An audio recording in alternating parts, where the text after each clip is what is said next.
Y si el llamado honor no fuera un código moral, sino una coartada cuidadosamente construida para justificar lo injustificable. Durante décadas, los movimientos armados rurales en América Latina se presentaron como guardianes de valores, defensores del pueblo, portadores de una ética superior nacida en el campo y forjada en la resistencia. Pero cuando uno se acerca de verdad, cuando escucha los silencios, cuando observa lo que ocurría lejos de los comunicados y de la propaganda, esa palabra, honor, empieza a adquirir un tono inquietante, casi amenazante. El honor no apareció por accidente, fue construido como un relato interno y externo. Interno, para exigir obediencia absoluta. Externo, para seducir comunidades, justificar castigos y blindar la violencia frente a cualquier cuestionamiento moral. En zonas donde el Estado estaba ausente, el discurso del honor llenó el vacío. No con justicia, sino con miedo organizado. Se repetía como una consigna sencilla y poderosa: aquí sí, respeta el honor, y quien lo rompe, paga el precio. Pero, ¿qué significaba realmente romper el honor? No era traicionar principios universales, era desobedecer órdenes, dudar, preguntar, mostrar compasión. Cuando la norma exigía dureza, en nombre del honor, se normalizaron ejecuciones internas, castigos ejemplares, humillaciones públicas y silencios impuestos. Todo envuelto en una retórica que hablaba de dignidad mientras destruía cualquier rastro de humanidad individual. Lo más perturbador es que este concepto no solo se imponía a la fuerza en sí, enseñaba, se inculcaba desde el primer día. El honor se convertía en identidad, en una frontera mental donde ya no había espacio para el bien o el mal, solo para la lealtad o la traición. Así, la violencia dejaba de ser una elección y pasaba a ser un deber moral, un deber que no admitía matices ni excusas. Y mientras hacia afuera se hablaba de causas nobles y sacrificio colectivo, hacia adentro el honor operaba como un mecanismo de control psicológico, un sistema donde el miedo era presentado como virtud y la crueldad como prueba de compromiso. Muchos combatientes terminaron atrapados en ese relato, convencidos de que cualquier duda era una mancha imperdonable en su propio valor como personas. Entender esto no es cómodo, pero es necesario, porque sin comprender cómo se fabricó este mito, es imposible entender lo que vino después. Si este tema ya te está incomodando, deja un comentario con tu impresión o experiencia, dale like para que más personas se animen a mirar esta verdad de frente y revisa si ya estás suscrito al canal. Lo que estás a punto de descubrir puede cambiar por completo la forma en que ves estas historias. Y apenas estamos entrando en la parte más oscura de este relato. Dentro de los movimientos armados rurales, el honor no funcionaba solo como un ideal abstracto, operaba como un dispositivo psicológico constante, una presión invisible que regulaba cada gesto, cada palabra y cada pensamiento o no. Hacía falta vigilar todo el tiempo, porque el control más eficaz ya estaba instalado en la mente de cada integrante. El miedo no se presentaba como algo negativo,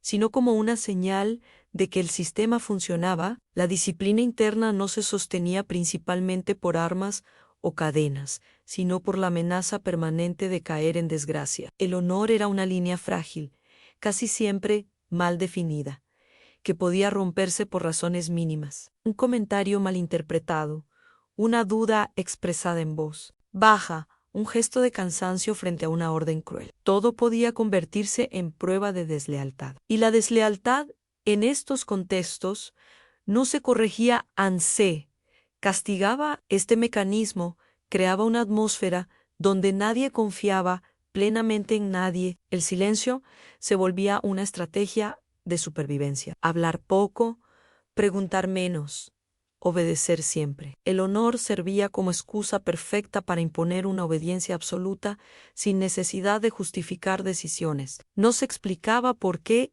algo debía hacerse, bastaba decir que era por honor, y cualquier cuestionamiento quedaba automáticamente deslegitimado. Lo más eficaz de este sistema era que transformaba a los propios miembros en vigilantes entre sí, la sospecha era incentivada. Se premiaba la denuncia interna como prueba de compromiso. Así, el control no venía solo desde arriba, sino que se reproducía horizontalmente, fragmentando cualquier posibilidad de confianza colectiva. El grupo parecía unido, pero en realidad estaba sostenido por el temor mutuo. Con el tiempo, este ambiente terminaba moldeando la personalidad de los combatientes. Muchos aprendían a reprimir emociones básicas como la compasión o la duda, porque eran vistas como señales de debilidad. El honor exigía dureza constante.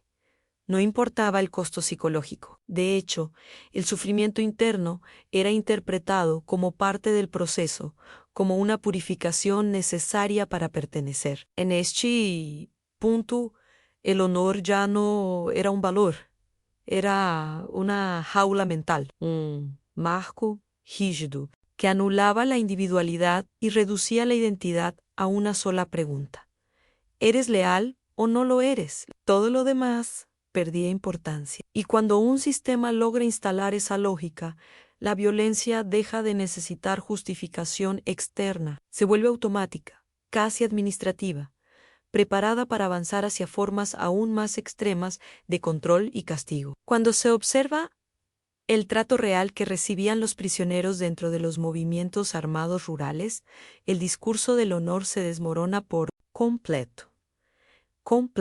Lejos de cualquier código ético, lo que existía era una lógica de dominación absoluta, donde el cuerpo del capturado se convertía en un territorio más a controlar. El prisionero no era visto como un enemigo circunstancial, sino como un objeto útil para enviar mensajes, imponer miedo y reforzar la cohesión interna del grupo. El honor servía como justificación previa para todo lo que venía después. Se decía que el prisionero había perdido su honor al caer en manos del grupo, y esa supuesta pérdida habilitaba cualquier forma de castigo. La tortura no era un exceso ni una desviación, era parte del procedimiento. Golpes, privación del sueño, aislamiento prolongado y humillaciones constantes se aplicaban de forma sistemática, no solo para extraer información, sino para quebrar psicológicamente a la persona. Las ejecuciones rara vez eran improvisadas. En muchos casos se planificaban como actos ejemplares. Se realizaban en lugares visibles para otros prisioneros o incluso para comunidades cercanas, reforzando la idea de que el honor del grupo estaba por encima de cualquier vida individual. No se buscaba únicamente eliminar a alguien, sino demostrar poder, disciplina y control total sobre el destino ajeno. Los desaparecimientos cumplían una función aún más perturbadora. Al no haber cuerpo, no había duelo. Al no haber rastro, no había memoria clara. El honor se usaba aquí como un velo narrativo que ocultaba la responsabilidad directa. El mensaje era simple y devastador.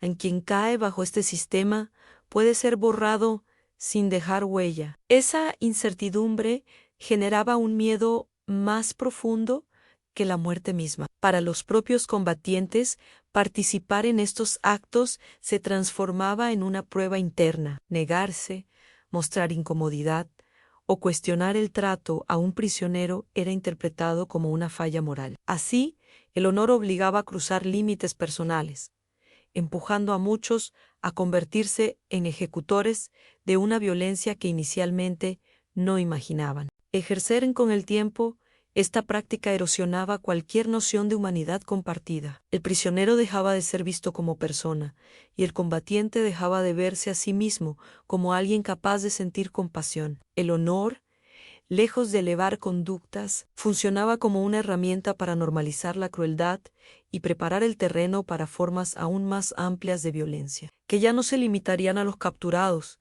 sino que empezarían a extenderse hacia quienes vivían bajo el dominio del grupo. La violencia contra civiles fue uno de los pilares más ocultos y, al mismo tiempo, más constantes dentro de los movimientos armados rurales. Bajo el discurso del honor colectivo, comunidades enteras quedaron atrapadas en una lógica donde la neutralidad simplemente no existía. Vivir en un territorio controlado por un grupo armado significaba aceptar reglas no escritas, obedecer órdenes implícitas y aprender a sobrevivir en un ambiente donde cualquier gesto podía ser interpretado como una ofensa. En el honor se invocaba para justificar castigos que no tenían relación directa con acciones reales. Una familia podía ser señalada por haber hablado con alguien equivocado. Un poblado podía ser castigado por no mostrar entusiasmo suficiente ante la presencia del grupo. El mensaje era claro.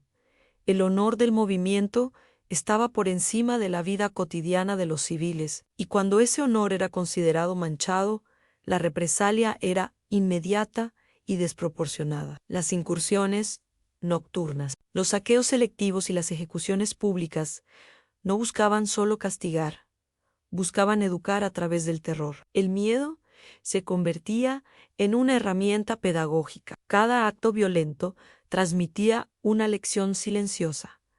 Aquí no se cuestiona, aquí no se negocia, aquí se obedece. El honor funcionaba como un concepto abstracto que nadie podía definir con precisión, pero todos sabían que podía ser usado en su contra en cualquier momento. Las mujeres, los ancianos y los niños no estaban excluidos.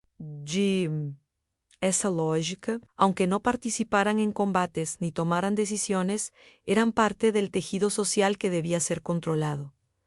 El sufrimiento civil no era un daño colateral, era una estrategia deliberada para romper la cohesión comunitaria, eliminar redes de apoyo y garantizar que el grupo armado fuera la única autoridad real en el territorio. Con el paso del tiempo, muchas comunidades internalizaron ese miedo, aprendieron a callar, a no mirar, a no preguntar. El honor del grupo se imponía como una sombra permanente sobre la vida diaria. Se celebraban actos que, en cualquier otro contexto, habrían sido considerados atrocidades, no por convicción, sino por supervivencia. Este uso del honor, como excusa para someter a civiles, revela una verdad incómoda, lejos de proteger a la población. Estos códigos sirvieron para convertir a personas comunes en rehenes emocionales de un sistema de violencia constante. Si alguna vez escuchaste historias similares o conoces casos que reflejen esta realidad, deja tu comentario con una palabra o una frase que resuma lo que sientes al escuchar esto. A veces, romper el silencio también es una forma de resistencia. Dentro de los movimientos armados rurales, la experiencia de las mujeres estuvo marcada por una forma de violencia específica, persistente y casi siempre silenciada. Aunque el discurso del honor afirmaba protegerlas como símbolos de pureza o de la causa, en la práctica, ese mismo honor sirvió para justificar su control total. El cuerpo femenino se transformó en un espacio de dominio, vigilancia y castigo, tanto dentro de los grupos como en las comunidades bajo su influencia. Para muchas mujeres incorporadas por la fuerza o por necesidad, la supervivencia implicaba aceptar reglas implícitas que nunca se escribían, pero que todos conocían. El honor del grupo dictaba comportamientos, imponía silencios y anulaba cualquier posibilidad de denuncia. El abuso no se nombraba como abuso. Se disfrazaba de disciplina, de sacrificio por la causa, de destino inevitable dentro de una estructura armada donde la jerarquía masculina era incuestionable. La deshumanización era progresiva. Primero venía la pérdida de la voz, luego la pérdida del derecho a decidir sobre el propio cuerpo. En muchos casos, las mujeres eran utilizadas como moneda simbólica para reforzar la autoridad de líderes o para consolidar la lealtad de combatientes. Todo esto ocurría bajo una narrativa que hablaba de respeto y honor, mientras normalizaba prácticas que destruían la identidad individual. El silencio impuesto era una de las formas más eficaces de control. Hablar significaba exponerse a represalias, no solo personales, sino también contra familiares o comunidades enteras. Así, el miedo se convertía en un muro invisible que aislaba a las víctimas incluso entre ellas. El honor operaba como una amenaza constante, y en quien rompía el silencio no solo traicionaba al grupo, sino que perdía cualquier protección simbólica que ese mismo discurso prometía con el tiempo. muchas mujeres interiorizaron esta lógica. Aprendieron a sobrevivir fragmentándose emocionalmente, separando el cuerpo de la mente, adaptándose a una realidad donde la violencia era cotidiana y la empatía un riesgo. El honor ya no era un valor externo, se convertía en una carga interna, una culpa inducida que hacía sentir responsables a las propias víctimas. Esta violencia sistemática no fue una excepción ni un exceso aislado, fue parte estructural del funcionamiento de estos grupos. Entenderlo obliga a mirar más allá de las narrativas épicas y reconocer que, detrás del mito del honor armado, hubo vidas marcadas por el sometimiento, el miedo y una deshumanización tan profunda que aún hoy cuesta nombrarla sin incomodidad. La idea de lealtad dentro de los movimientos armados rurales no estaba basada en convicciones compartidas, sino en una arquitectura de miedo cuidadosamente diseñada. Ser leal no significaba creer, significaba no desobedecer. Y la línea entre ambas cosas era deliberadamente borrosa. El honor funcionaba como una palabra clave que anulaba cualquier distinción entre disciplina y sometimiento, entre compromiso y terror. Las reglas internas casi nunca estaban escritas, existían como rumores, advertencias y ejemplos. Nadie necesitaba un manual para saber qué pasaba con quien dudaba demasiado, con quien hablaba de más o con quien parecía saber cosas que no debía. La disciplina se mantenía a través de castigos selectivos, visibles y calculados, para que el mensaje se propagara sin necesidad de repetirlo. Bastaba una eliminación bien ejecutada para que el silencio se instalara por semanas o meses. La traición era un concepto elástico, no requería pruebas sólidas. A veces bastaba una sospecha, una acusación anónima o una interpretación interesada de una conducta. En ese contexto, el honor servía como argumento final. Si alguien era señalado como traidor, automáticamente perdía su condición humana dentro del grupo. Ya no era un compañero, era un riesgo, y los riesgos se eliminaban sin ceremonias ni explicaciones. El proceso de castigo no buscaba justicia, sino ejemplaridad. El objetivo no era corregir una conducta, sino sembrar una advertencia. Por eso, muchos de estos actos se realizaban frente a otros miembros. El grupo observaba, aprendía y se reconfiguraba internamente a partir del miedo compartido. Así se construía una cohesión artificial, sostenida no por confianza, sino por terror mutuo. Con el tiempo, este sistema terminaba devorando a sus propios integrantes. Nadie estaba a salvo de convertirse en sospechoso. La paranoia se volvía parte del día a día. Combatientes veteranos, incluso aquellos con historial de lealtad, podían ser eliminados si dejaban de ser útiles o si representaban una amenaza simbólica para el liderazgo. El honor, que supuestamente defendía la unidad, terminaba fragmentándola desde dentro. Este tipo de control psicológico tenía un efecto profundo y duradero en muchos. Sobrevivientes relatan que el miedo a ser considerados traidores persistía incluso después de abandonar el grupo. El honor ya no estaba fuera, imponiéndose con armas. Había sido internalizado. Se convertía en una voz constante que recordaba que pensar por cuenta propia podía tener consecuencias irreversibles, incluso lejos del conflicto. Las figuras de liderazgo dentro de los movimientos armados rurales ocuparon un lugar central en la construcción y aplicación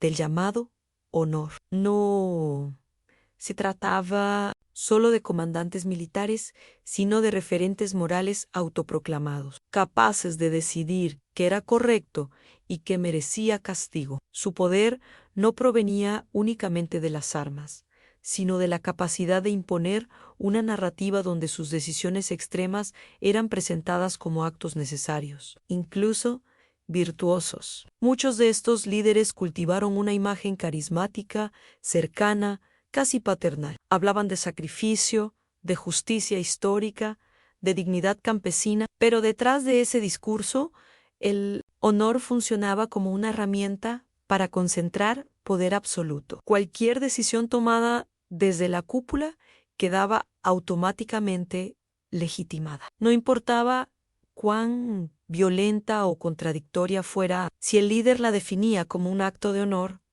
se volvía incuestionable. Las decisiones más sangrientas rara vez eran improvisadas, se evaluaban en términos de impacto psicológico. Ejecutar a un miembro antiguo, castigar a una comunidad entera o imponer una norma brutal no era solo una respuesta a un problema concreto, era una demostración de autoridad. El honor se convertía así en política interna, un lenguaje que permitía gobernar a través del miedo sin admitirlo abiertamente. Este tipo de liderazgo generaba una dinámica peligrosa. Los subordinados no solo obedecían por temor, sino por la necesidad de alinearse simbólicamente con la figura del líder. Mostrar dudas era interpretado como falta de compromiso. Cuestionar una orden equivalía a traicionar el honor colectivo. Así, las decisiones extremas se ejecutaban en cadena, muchas veces por personas que internamente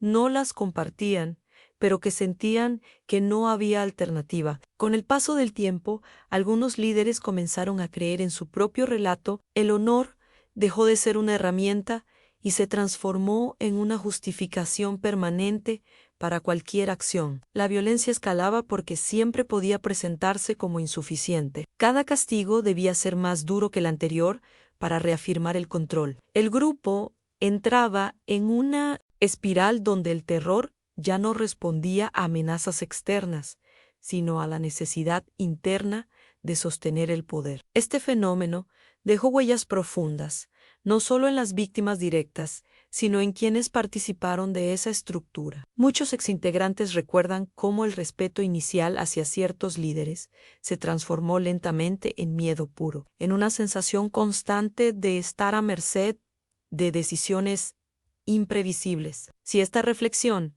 te genera preguntas o recuerdos, deja un comentario con una palabra o frase que resuma lo que te provoca entender cómo el honor se convirtió en una política de sangre. Con el paso del tiempo, el impacto psicológico de vivir bajo un sistema sostenido por el honor armado empezó a manifestarse incluso en quienes lo ejecutaban. Muchos combatientes no solo participaron de la violencia, sino que fueron lentamente moldeados por ella. El honor, que en un inicio parecía ofrecer sentido y pertenencia, terminó convirtiéndose en una carga mental constante, erosionando la percepción de sí mismos y del mundo que los rodeaba. La exposición continua a castigos, ejecuciones y abusos generó un proceso de brutalización progresiva. Para sobrevivir emocionalmente, muchos aprendieron a desactivar la empatía, no como una elección consciente, sino como un mecanismo de defensa. Sentir demasiado era peligroso, pensar demasiado también. El honor exigía dureza permanente, y cualquier fisura emocional podía ser interpretada como debilidad o riesgo interno. Con el tiempo aparecían síntomas difíciles de ignorar: insomnio, paranoia, estallidos de violencia desproporcionada y una sensación constante de amenaza, incluso en momentos de aparente calma. El combatiente ya no reaccionaba solo ante peligros reales, sino ante sombras, rumores y gestos mínimos. El miedo, que antes servía para imponer control, comenzaba a devorar al propio grupo desde dentro. Muchos empezaron a cargar con una culpa silenciosa, no una culpa expresada, sino reprimida. Sabían que habían cruzado límites irreversibles, pero el honor no permitía reconocerlo.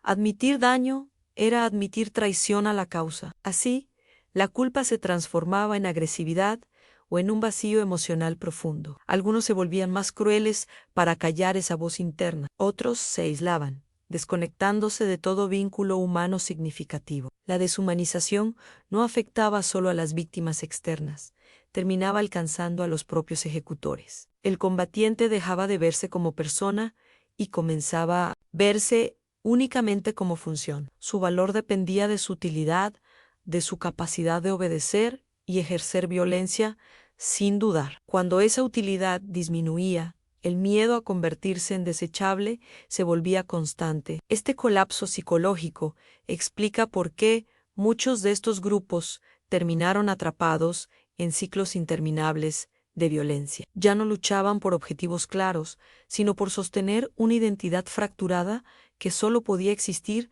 a través del conflicto. El honor que supuestamente daba sentido había terminado, vaciándolo todo. Y cuando un sistema necesita destruir a sus propios miembros para seguir funcionando, queda claro que lo que sobrevive no es un valor, sino una maquinaria de daño que avanza incluso cuando ya no queda nada que defender. Gran parte de lo que hoy se sabe sobre los movimientos armados rurales llega filtrado por relatos oficiales, memorias selectivas y versiones suavizadas que evitan profundizar en lo más incómodo. El discurso del honor sobrevivió precisamente porque fue útil para muchos actores distintos. Sirvió a los propios grupos armados para justificarse, pero también a estados, instituciones y narrativas educativas que preferían una historia simple antes que una verdad perturbadora. La historia oficial tendió a reducir estos conflictos a enfrentamientos ideológicos o luchas por territorio, dejando fuera la violencia cotidiana,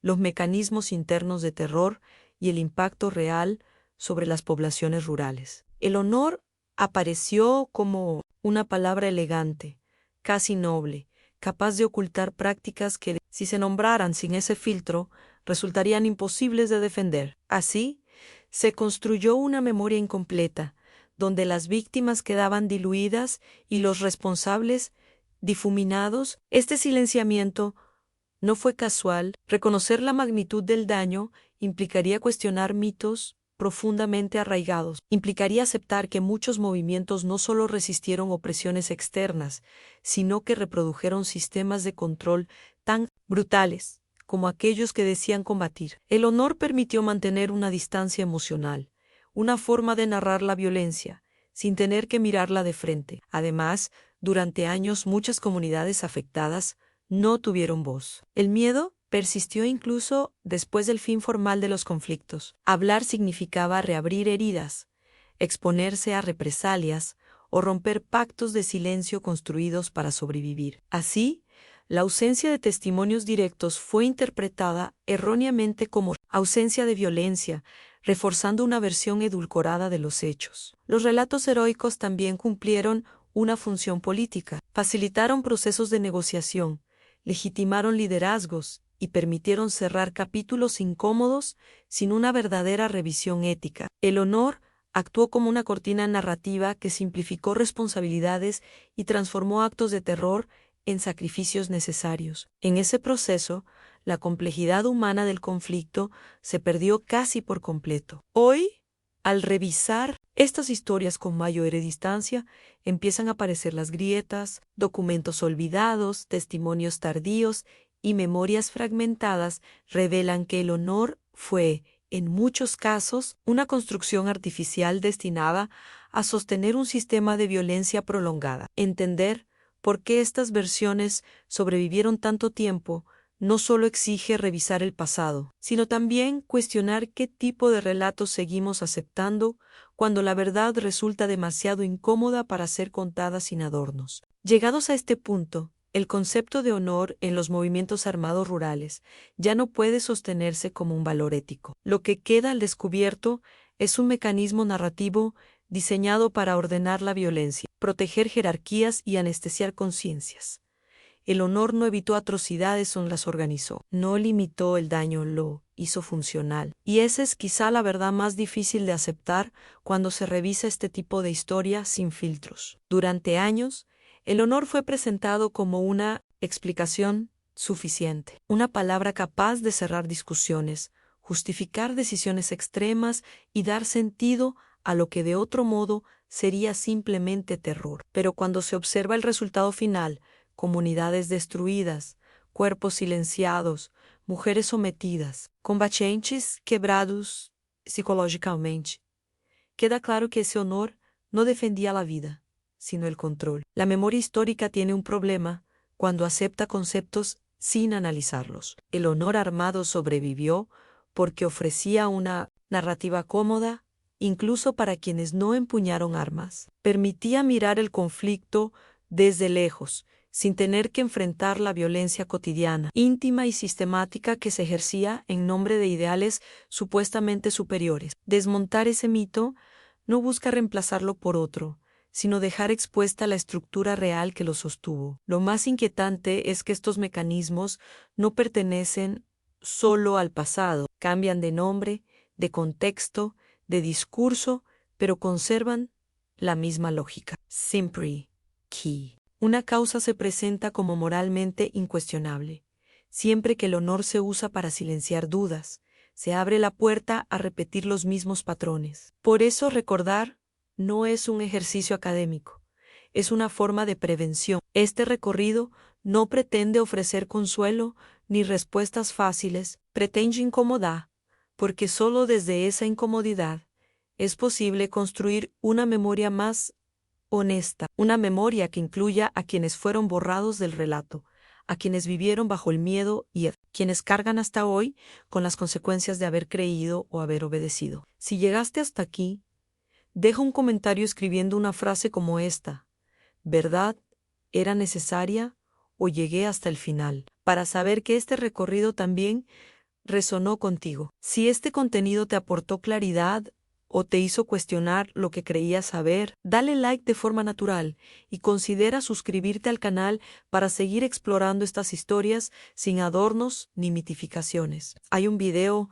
aquí al lado que profundiza en este mismo tema desde otro ángulo igual de incómodo. Entra y continúa conmigo porque algunas verdades no se cierran, se siguen revelando.